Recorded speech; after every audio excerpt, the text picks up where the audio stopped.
Hello बच्चों, आज मैं आपको volume strength of hydrogen peroxide बताने वाला हूं और इसे नॉर्मेलिटी और मोलैरिटी से कैसे रिलेट करते हैं उसे भी हम समझने वाले हैं। बहुत से बच्चों को ये स्ट्रेंथ ऑफ हाइड्रोजन परऑक्साइड समझ में ही नहीं आता है या बहुत से बच्चे इसे इसीलिए छोड़ भी देते हैं। तो प्यारे बच्चों, आप वीडियो को ध्यान से देखिएगा कि volume strength of hydrogen peroxide कितना इजी टॉपिक है, आपको आसानी से समझ में आ जाएगा। बस इस टॉपिक को समझने के लिए आपको एक बात का जानना जरूरी है, नॉर्मेलिटी, जो कि क्वेश्चन जिससे रिलेटेड क्वेश्चन आपको ऑब्जेक्टिव में पूछे जाते हैं। ठीक है, वैसे ये टॉपिक आपको 11th में हाइड्रोजन चैप्टर में दिया हुआ है, एनसीईआरटी में भी इससे रिलेटेड कुछ क्वेश्चंस भी दिए हुए हैं। ठीक है, तो चलिए स्टार्ट करते हैं वीडियो को। तो टॉपिक समझने से पहले प्यारे बच्चों, हम एक क्वेश्चन देखते हैं कि आखिर क्वेश्चन का पैटर्न क्या होता है, तभी हम टॉपिक पे आएंगे। तो ये मेरे पास में एक क्वेश्चन है, volume strength of 1.5 normal hydrogen peroxide solution is. तो ये 4 ऑप्शन दिया हुआ है। अभी आप ये समझ लेना कि मैं सारी बातें आपको बताने वाला हूं, बस आप शुरुआत में देखो क्वेश्चन का पैटर्न क्या है। आपको वॉल्यूम स्ट्रेंथ पूछा है और नॉर्मेलिटी गिवन है। दूसरा पैटर्न समझना क्वेश्चन का, क्वेश्चन आपको कई बार ऑब्जेक्टिव में ऐसा भी पूछ लेता है कि वॉल्यूम स्ट्रेंथ गिवन होता है और नॉर्मेलिटी पूछ लेता है। क्लियर हो गया क्या बात आपको? क्या बोला मैंने? 2 पैटर्न के क्वेश्चन होते हैं। वॉल्यूम स्ट्रेंथ, यहां पर इस क्वेश्चन में वॉल्यूम स्ट्रेंथ पूछा है, नॉर्मेलिटी दी हुई है। दूसरा पैटर्न होता है क्वेश्चन का कि नॉर्मेलिटी पूछ लेता है, वॉल्यूम स्ट्रेंथ गिवन होता है। ठीक है, कुछ भी दिया हो, क्या हो, चलिए स्टार्ट कर लेते हैं कॉन्सेप्ट को समझना। ठीक है, volume strength of hydrogen peroxide को समझने के लिए हम एक छोटा सा एग्जाम्पल लेते हैं। ठीक है, सपोज करते हैं मेरे पास में 10 वॉल्यूम H2O2 है, 10 वॉल्यूम हाइड्रोजन परऑक्साइड है। एक्चुअली में स्ट्रेंथ ऑफ हाइड्रोजन परऑक्साइड क्या है, पहले उसको आप सुनो कि hydrogen peroxide, not only hydrogen peroxide, किसी भी सॉल्यूशन के कंसंट्रेशन को रिप्रेजेंट करने के लिए हमारे पास में बहुत सारे ऑप्शन होते हैं। मोलैरिटी होती है, मोलैलिटी होती है, मोल फ्रैक्शन होता है, ये सारे ऑप्शंस आपने सुन रखा होगा। उसी प्रकार स्पेशली हाइड्रोजन परऑक्साइड के कंसंट्रेशन को रिप्रेजेंट करने का उसका एक ऑप्शन है strength volume of hydrogen peroxide. ठीक है ना, समझ में आ गया? तो यदि किसी सॉल्यूशन, मतलब हाइड्रोजन परऑक्साइड सॉल्यूशन का जो कंसंट्रेशन है वो 10 वॉल्यूम H2O2 गिवन है, तो इसका मीनिंग क्या है? इसका मीनिंग ये है प्यारे बच्चों कि मेरे पास सपोज 1 लीटर हाइड्रोजन परऑक्साइड हो, तो ये 1 लीटर हाइड्रोजन परऑक्साइड गिव्स देगा कितना लीटर?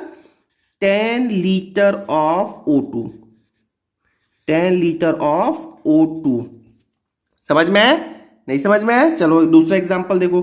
सपोज किसी हाइड्रोजन परऑक्साइड का कंसंट्रेशन दिया हो 20 VH2O2।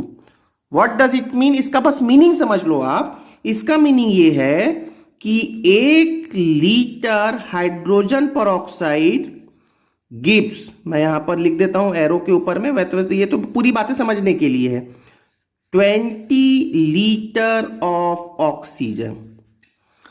तो आपको यह भी समझने के लिए कि ये 1 litre hydrogen peroxide 20 litre oxygen provide करता है। इसको समझने के लिए ये देख लो कि हाइड्रोजन परऑक्साइड जो होता है H2O2, यदि आप इसको केमिकल पॉइंट ऑफ व्यू से, रिएक्शन पॉइंट ऑफ व्यू से समझने, तो ये H2O और O2 में टूटता है कि नहीं है? यदि ये ऐसा ब्रेक होता है तो फिर आप इसको बैलेंस कर लो, और हाइड्रोजन परऑक्साइड ऑक्सीजन ही तो दे रहा है, तो बैलेंस करो तो पहले। तो यदि मैं इसे बैलेंस करना चाहूं तो ये हो गया कुछ इस तरीके से। तो मतलब आप ऐसा भी तो बोल सकते हो, यहां पर देखो H2O2 के सामने क्या लिखा हुआ है 2, सो 2 मोल्स ऑफ हाइड्रोजन पर oxide provide 1 mole of oxygen, ठीक है ना, 1 मोल ऑफ ऑक्सीजन। या आप इसको ऐसा भी बोल सकते हो कि 2 मोल ऑफ हाइड्रोजन पर oxide provides 22.4 litre of oxygen, क्योंकि पता होगा आपको 1 मोल में 22.4 लीटर होता है एनटीपी पे। कौन से कंडीशन पे? एनटीपी पे। तो ऊपर एक बात और कह देता हूं, ये जो दो बातें लिखी हुई हैं आप इसी को ही तो ले याद करो, बट इसमें एक कंडीशन है। कौन सी कंडीशन? एनटीपी वाली, नॉर्मल टेम्परेचर एंड प्रेशर, ठीक है। तो अब आप फिर से सुन लो, 2 moles of hydrogen peroxide provides 22.4 litre of oxygen at NTP, ठीक है ना। अब 2 मोल ऑफ हाइड्रोजन पेरोक्साइड, ठीक। अब ध्यान से देखो, हाइड्रोजन पेरोक्साइड का मॉलिक्यूलर मास आपको पता है क्या? H2O2 का मॉलिक्यूलर मास कितना होना चाहिए? तो हाइड्रोजन का होता है 1, ऑक्सीजन का होता है 16। तो इस बेसिस पे आप बोल सकते हो 34 ग्राम पर मोल, कि हाइड्रोजन पेरोक्साइड का 1 मोल का मास कितना होता है? 34 ग्राम, ये मास में, ठीक है। तो हाइड्रोजन पेरोक्साइड इस इक्वेशन में कितना है? 2 मोल। तो आप यहां पर ऐसा भी तो बोल सकते हो प्यारे बच्चों कि 68 gram of hydrogen peroxide gives 22.4 litre of oxygen. मैं यहां पर देखो कोई सेंटेंस नहीं लिख रहा हूं, आपको केवल मेरी बातें ध्यान से सुननी है और समझनी है। फिर से बोले, क्या सेंटेंस मैंने कहा? 2 moles of hydrogen peroxide gives 1 mole of oxygen, या इसी को मैं दूसरे शब्दों में बोल सकता हूं, 68 gram of hydrogen peroxide provides 22.4 litre of oxygen. चलो अब देखो अगली बात, देखो आप ये बोल सकते हो क्या कि 22.4 लीटर ऑफ O2 ये किसके इक्वल है? या आप बोल सकते हो 68 ग्राम हाइड्रोजन पेरोक्साइड के इक्वल है कि नहीं है?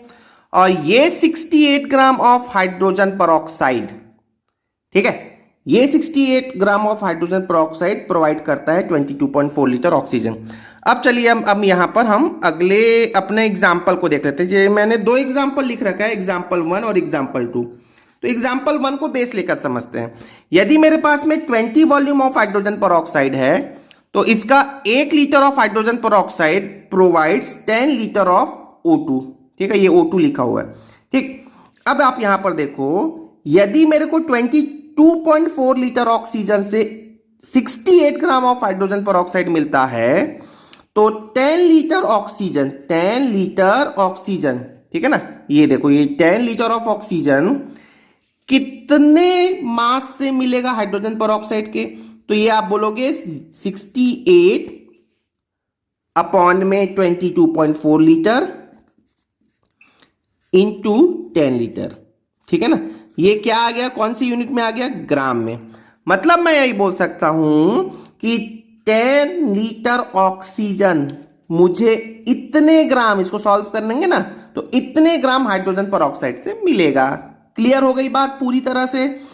अच्छा सुन लो अब बात फिर से। अब मैं यहां पर 3 बातें कह रहा हूं, 3 रिलेशन हो गया। देखो एक रिलेशन ये कि 10 लीटर ऑक्सीजन आपको इतने ग्राम हाइड्रोजन पेरोक्साइड से मिलेगा, और इतने हाइड्रोजन पेरोक्साइड का वॉल्यूम कितना होना चाहिए? 1 लीटर। देखो यहां तो ऊपर लिखा है ना, देखो कौन कौन से इक्वल क्वांटिटी है। 1 litre of hydrogen peroxide 10 litre के इक्वल है, और 10 लीटर ऑक्सीजन का मास, 10 लीटर ऑक्सीजन हाइड्रोजन पेरोक्साइड के कितने मास में? इतने मास में। तो ये 3 रिलेशन आ गया मेरे पास में। बस यही बस आपको समझ लेना है। अब आप देखो अगला कॉन्सेप्ट देख लो, नॉर्मेलिटी क्या होती है? नॉर्मेलिटी होती है, ये होता है number of gram equivalent upon में होता है प्यारे बच्चों वॉल्यूम ऑफ सॉल्यूशन। कौन सी यूनिट में? लीटर में। खैर ये तो आपको पता ही होना चाहिए, ठीक है। नंबर ऑफ ग्राम इक्विवेलेंट, ग्राम तुल्यांकों की संख्या, ये क्या होता है? मास अपॉन इक्विवेलेंट मास होता है कि नहीं होता?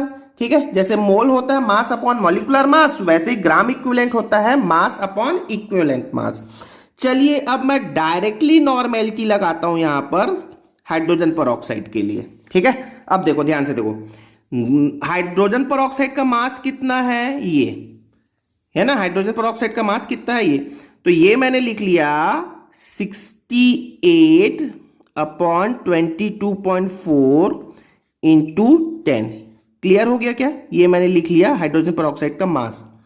अब हाइड्रोजन परऑक्साइड का मॉलिक्यूलर मास, हम हाइड्रोजन परऑक्साइड का ग्राम इक्विवेलेंट निकाल रहे हैं ना, तो हाइड्रोजन परऑक्साइड का मॉलिक्यूलर मास कितना होता है? Divided by 34। ठीक है, लेकिन हमें यहां पर क्या लिखना होता है? हाइड्रोजन परऑक्साइड का ग्राम इक्विवेलेंट, तो डिवाइडेड बाय 2, क्योंकि आपको पता होगा हाइड्रोजन परऑक्साइड में चार्ज कितना है, एन फैक्टर कितना आ जाएगा? यहां पर हो गया +2 या यहां पर हो गया -2। ठीक है ना, तो हाइड्रोजन परऑक्साइड का ग्राम इक्विवेलेंट हो गया इतना। ठीक, डिवाइडेड बाय, ये मैं नॉर्मेलिटी अब यहां लिख लेता हूं, divided by volume of solution कितना है प्यारे बच्चों? वॉल्यूम ऑफ सॉल्यूशन है 1 लीटर। ठीक है, क्लियर हो गया?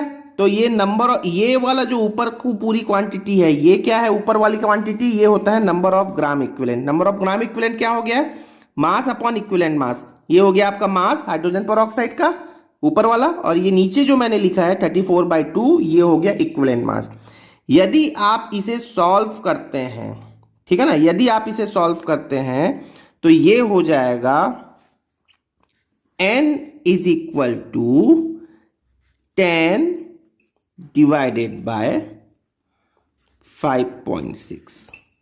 ठीक है ना, 10 डिवाइडेड बाय 5.6।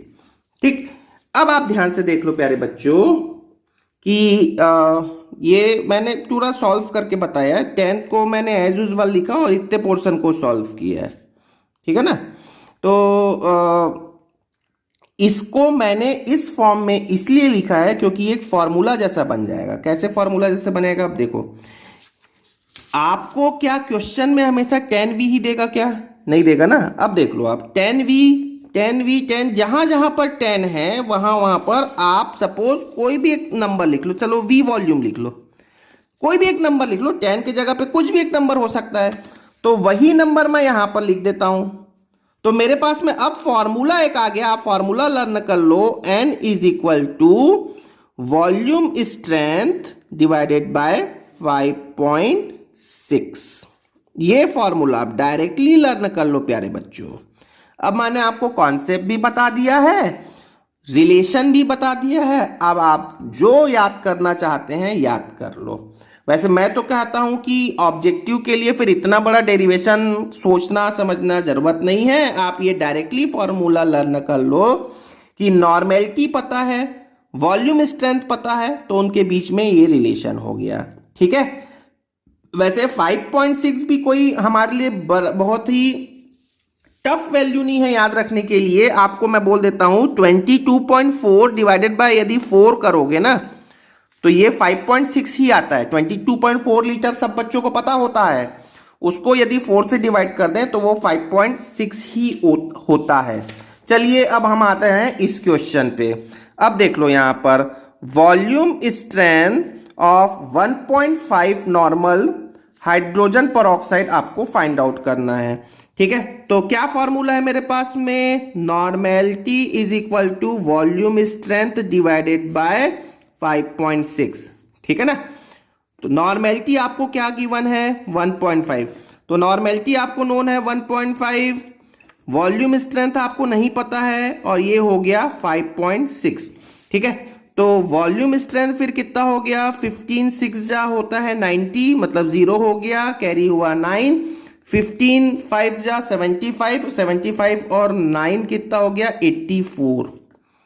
तो मतलब ये हो गया 8.4, ये आंसर होना चाहिए। क्लियर हो गया आपको? तो प्यारे बच्चों एक बार मैं लास्ट बार बोल देता हूं, क्या होता है वॉल्यूम स्ट्रेंथ का मीनिंग, बस आप याद रख लो। 10 वॉल्यूम यदि आपको गिवन है H2O2 का, तो इसका मतलब ये है कि 1 लीटर हाइड्रोजन परऑक्साइड आपको 10 लीटर ऑक्सीजन देगा एसटीपी पर। ठीक है, तो आई होप आपको ये समझ में आ गया होगा। एक बार यहां पर एक बार क्वेश्चन का पैटर्न एक बार और देख लो आपको कि यदि नॉर्मेलिटी नोन है तो आपने वॉल्यूम स्ट्रेंथ फाइंड आउट कर लिया, यदि आपको वॉल्यूम स्ट्रेंथ नोन है तो नॉर्मेलिटी भी फाइंड आउट कर सकते हैं। यहां आप एक बात और समझ लेना कि आपको नॉर्मेलिटी और मोलैरिटी में रिलेशन पता होना चाहिए। क्या होता है वैसे रिलेशन? ये होता है normality of a solution is equal to molarity of a solution into n factor. तो समटाइम्स कभी कभी क्वेश्चंस में नॉर्मेलिटी के प्लेस पे मोलैरिटी दे देता है। इसी क्वेश्चन में, ये क्वेश्चन जो ऊपर लिखा है, या तो नॉर्मेलिटी दे देगा या तो नॉर्मेलिटी पूछ लेगा। तो कुछ नहीं करना है प्यारे बच्चों, आपको ये नॉर्मेलिटी के प्लेस पे ये फॉर्मूला आप पुट अप कर लेना तो ये मोलैरिटी में कन्वर्ट हो जाएगा। That's it. ठीक है, तो आई होप आपको ये पूरा कॉन्सेप्ट समझ में आ गया होगा। Thank you very much.